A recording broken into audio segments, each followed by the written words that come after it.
lawyer for the... Unfortunately not. We are bound by secrecy provisions, so we're not in a position to name any companies or multinationals. Secrecy provision. I mean, they're stealing from the South African public, so at some point they have to be named and shamed. That would be great, but we don't have legislation that allows us to do so at the moment, until it becomes a public case. How are they doing this?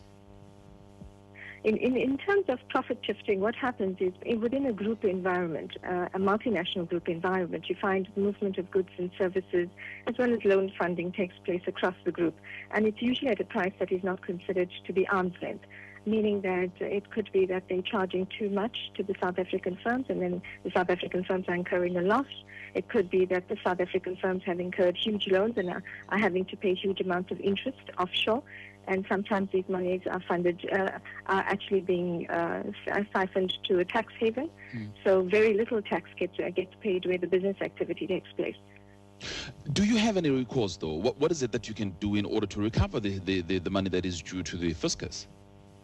Well, in terms of tax legislation, we do have transfer pricing legislation. We're currently reviewing it and trying to enhance the legislation. But essentially, what it means is that we have to engage these groups and trying to determine what's a reasonable arm's length price, and therefore what profits should have been disclosed and declared here.